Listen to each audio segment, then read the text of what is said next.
Ouvrons notre Bible au livre des Proverbes, chapitre 1. Proverbe 1. Sécurité de la sagesse, péril de la folie.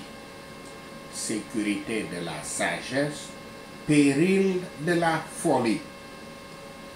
Proverbe 1. Comme la préface de ce livre l'indique, le proverbe parle de sagesse. À un certain niveau, la sagesse est une habilité à vivre, une connaissance pratique. Les sages savent comment dire la bonne chose au bon moment. Ils vivent d'une manière qui maximise la bénédiction pour eux-mêmes et pour les autres dans le monde que Yahweh a créé. Mais à un niveau plus profond, la sagesse est plus profonde que la capacité de bien naviguer dans la vie. En effet, elle commence par une attitude appropriée envers Yahweh, caractérisée par la crainte. La crainte. Ce n'est pas le genre de crainte qui fait fuir quelqu'un, mais c'est plus que le respect. C'est plus que le respect, c'est la crainte qu'une personne devrait ressentir lorsqu'elle est en présence du Créateur souverain de l'univers ou le Créateur souverain des univers. Proverbe est un livre sur la sagesse et il a l'intention de rendre son lecteur sage. Le livre des Proverbes est associé à Salomon, le roi le plus sage d'Israël, au moins pour la première partie de sa vie, de son règne. Ses écrits ou ses enseignements mis en écriture par un scribe forment la majeure partie du livre. Il a été révélé dans 1 Roi 4, verset 32, que Salomon a parlé 3000 proverbes. Il parlait 3000 proverbes. Et il est bon d'avoir le livre des proverbes pour voir ce qu'il enseignait. Quelques autres sections proviennent d'autres contributeurs, des écrivains anonymes, de Proverbe 21, verset 17 à Proverbe 24, verset 22. Augure au chapitre, Agour au chapitre 30 et Lémuel au chapitre 31. Le but du livre des Proverbes est énoncé au chapitre 1 à 3 pour fournir la sagesse qui, une fois appliquée, conduira à une vie pieuse. Le sujet de ce livre peut être ainsi énoncé par un élargissement sur les versets d'ouverture. 1. Les proverbes de Salomon, fils de David, roi d'Israël. 2. Qui traite de la connaissance, de la sagesse, de la pitié envers Dieu, de l'instruction et de la discipline morale, de la compréhension des conseils sages et prudents. 3. Qui traite de l'accomplissement de l'instruction dans la sagesse, que la sagesse doit manifester dans la conduite de la vie et consiste en la justice à l'égard de nos semblables. Et 4. Qui traite de donner à la simple sagacité pour découvrir, de se donner à la simple sagacité pour découvrir ce qui est juste, en leur fournissant des principes justes et des vues correctes de la vertu et du vice, et à la connaissance du jeune homme, de sorte qu'il n'a pas besoin d'errer par ignorance, et à la discrétion, de sorte qu'en méditant bien ses préceptes, il ne peut pas errer dans l'obstination. Prenez les proverbes des autres nations. Prenez les proverbes des autres nations. Amusez-vous à faire cela quand vous aurez lu le livre des proverbes, et vous trouverez sûrement un grand nombre de tels proverbes mondains, fondés sur l'égoïsme, la ruse, l'orgueil, l'injustice, le mépris national et les animosités. Les principes des proverbes de Salomon sont par contre la piété, la charité, la justice, la bienveillance et la vraie prudence. Leur pureté universelle prouve que les proverbes de Salomon sont la parole de Yahweh. Proverbe 1, verset 1 à 6, l'utilisation des proverbes. Verset 1. Le verset d'ouverture établit la crédibilité des proverbes dans ce livre en les identifiant avec Salomon, l'homme le plus sage, à l'exception bien sûr de Yahshua Christ, Yahshua le Messie, l'homme le plus sage qui ait jamais vécu d'homme. Quand Salomon prit le trône, Yahweh lui donna, je cite, de la sagesse et de l'intelligence comme à personne dans le passé ni dans l'avenir. Fin de citation. Citation de 1 Roi 3, verset 12. Les leçons ici données sont claires et susceptibles de bénéficier à ceux qui ressentent leur propre ignorance et leur besoin d'être enseignés. Si les jeunes prennent garde à leur voix, selon les proverbes de Salomon, ils acquerront la connaissance et la discrétion. Salomon parle des points les plus importants de la vérité, et un plus grand que Salomon est ici. Il est fait allusion à un plus que Salomon ici. Yahshua parle par sa parole et par son esprit. Christ est la parole et la sagesse de Dieu Yahweh, et il nous est fait sagesse. Proverbe 1, verset 7 à 9. Exhortations à craindre Yahweh et à obéir aux parents. Verset 7. La peur connote non seulement la terreur, mais aussi l'extrême respect. Le respect et la crainte, ainsi que la connaissance du fait que nous dépendons complètement de Yahweh.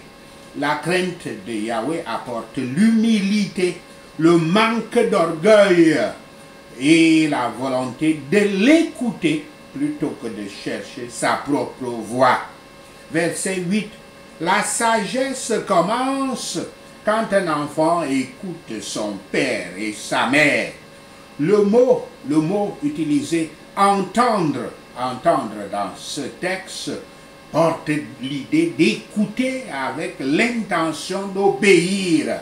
L'implication ici est que les parents sont eux-mêmes des gens sages et pieux. Les imbéciles sont des personnes qui n'ont pas de vraie sagesse, qui suivent leurs propres inclinations sans égard de la raison ou révérence pour Yahweh. Les enfants sont des créatures raisonnables, et quand nous leur disons ce qu'ils doivent faire, nous devons leur dire pourquoi. Mais ils sont corrompus et obstinés. par nature. Donc, avec l'instruction, il y a besoin d'une loi, d'une punition, d'une punition et des récompenses. Que les vérités et les commandements divins nous soient donc les plus honorables. Apprécions-les, et alors ils le seront pour nous. Proverbe 1, verset 10 à 19, pour éviter l'attrait des pécheurs. Verset 10 à 12. La plus grande menace à laquelle un jeune est confronté, c'est d'être trompé en tombant avec un groupe de gens qui n'aiment pas ce que Yahweh aime. Les gens méchants sont zélés quand il s'agit de séduire les autres dans les voies du destructeur qui s'appelle Satan. Les pécheurs aiment la compagnie dans le péché. Quand ils veulent commettre le péché, les pécheurs aiment avoir de la compagnie. Mais ils ont tellement plus à répondre pour cela. Comme les jeunes devraient être prudents. L'Écriture dit, dans ce proverbe, dit, ne consens pas, fin de citation, ne consens pas, ne dis pas comme ils disent, ne fais pas comme ils le font, ou ne veux pas, ne fais pas comme ils le font, ou ne voudrais pas que tu fasses. N'aie pas de communion avec eux. N'aie pas de communion avec eux. Verset 15 à 16. L'avertissement est clair. Le but n'est pas de se rapprocher le plus possible d'un style de vie pécheur et de voir combien de vertus du disciple de ton Christ tu peux garder. Mais le but est plutôt de rester complètement à l'écart du chemin du péché. J'ai un homme de Dieu, mon diacre, qui dit que quand il voit le péché, il fuit à 300 km à l'heure. Il fuit cet endroit ou cette personne.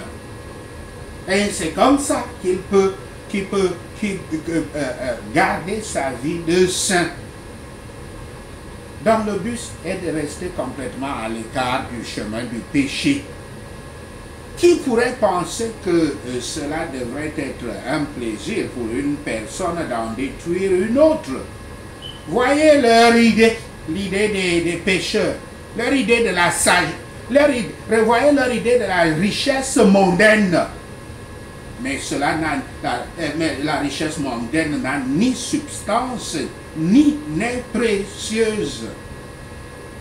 C'est la ruineuse erreur. C'est la ruineuse erreur des milliers de gens, des millions même de gens, des milliards même de gens. C'est qu'ils surévaluent la richesse de ce monde.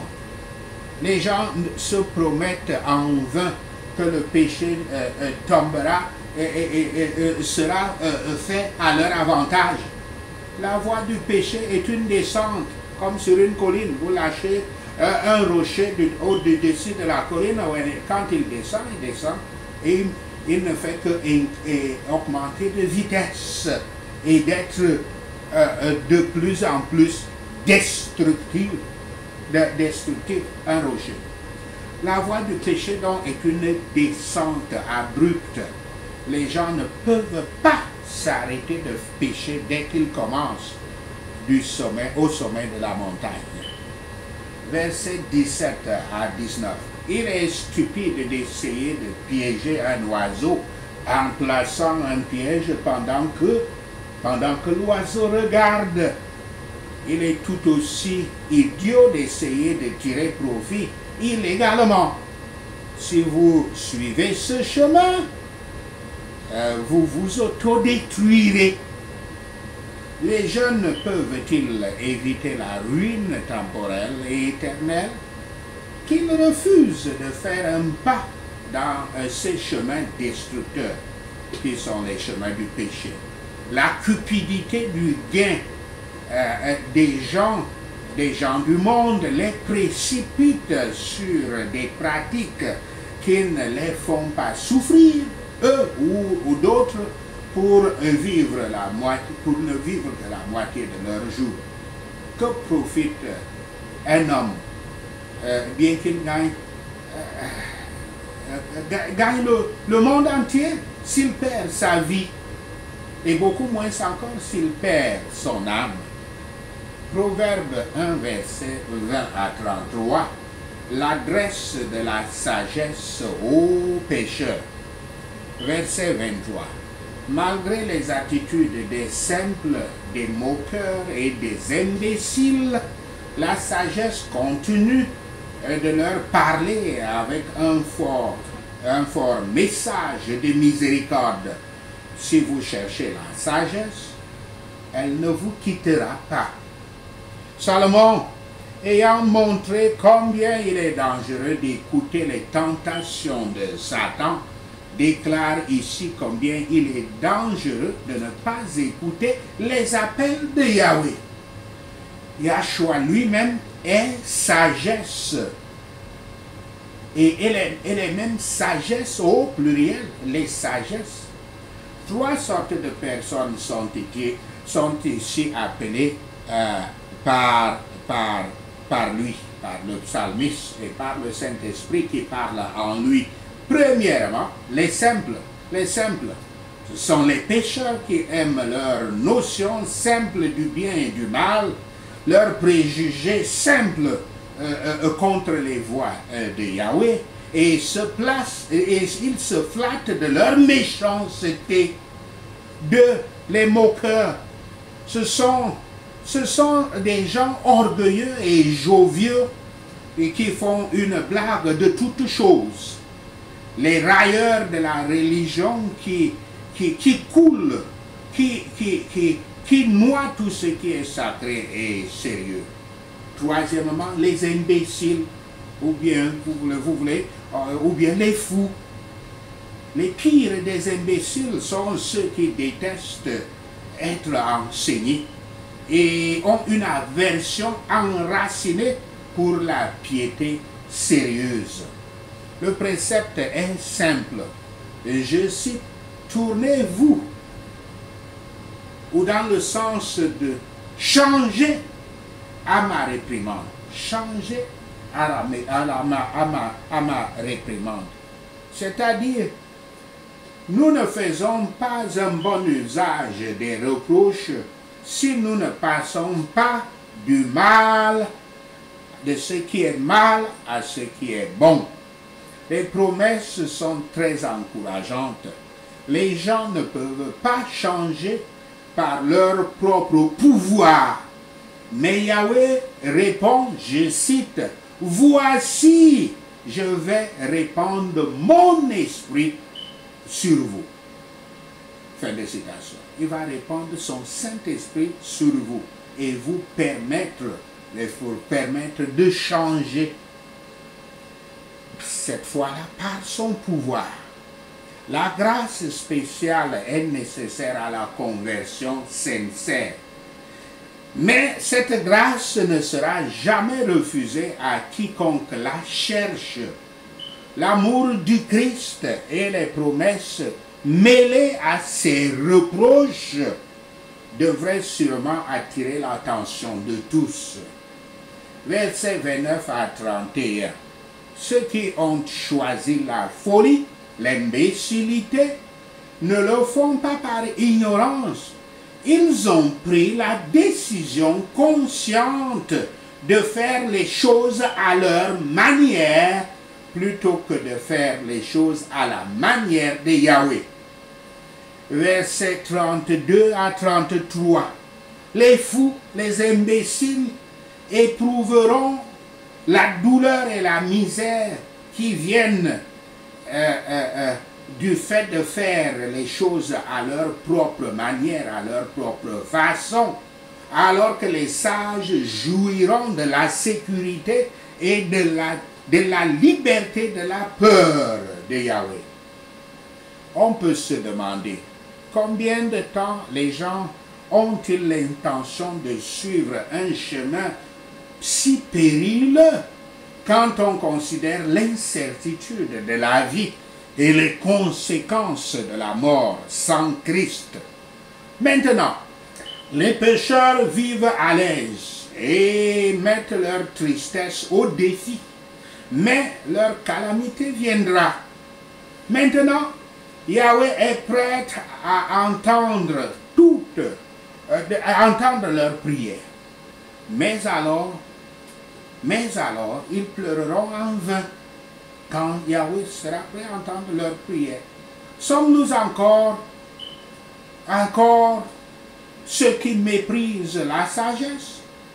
Écoutons avec diligence et obéissons au Seigneur et Yahshua, afin que nous puissions jouir de la paix, de la conscience et de la confiance en Yahweh.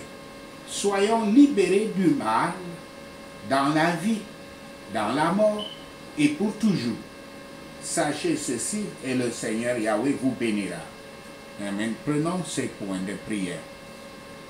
Pour garder la sagesse et l'instruction, que les sages écoutent et ajoutent à leur savoir, au nom de Yahshua le Messie, pour comprendre les paroles de perspicacité, que ceux qui sont capables de discernement soient guidés, au nom de Yahshua le Messie, pour recevoir l'enseignement d'un comportement prudent, faites ce qui est droit et juste et équitable, et que les sages écoutent et ajoutent à leur savoir, au nom de Yahshua le Messie, pour donner de la prudence à ceux qui sont simples, de la connaissance et de la discrétion aux jeunes, que les sages écoutent et ajoutent à leur savoir, au nom de Yahshua le Messie, pour comprendre les proverbes et les paraboles, les paroles et les énigmes des sages, que les sages écoutent et ajoutent à leur savoir. La crainte de Yahweh est le commencement de la sagesse, mais les imbéciles méprisent la sagesse et l'instruction, au nom de Yahshua le Messie, comme un bon fils écoute les instructions de son père. J'écoute la parole de Yahweh, au nom de Yahshua le Messie, je prie.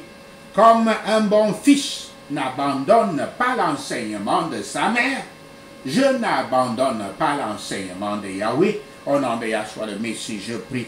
Les enseignements de Yahweh sont une guirlande pour orner ma tête et une chaîne pour orner mon cou, au nom de Yahshua le Messie. Comme un bon fils n'est pas séduit par les hommes pécheurs et ne cède pas à eux, je ne céderai jamais aux mécréants, au nom de Yahshua le Messie. Quiconque dit, embusquons une âme inoffensive, je ne les accompagnerai pas, au nom de Yahshua le Messie. Quiconque dit qu'on les engloutisse vivants comme le sépulcre,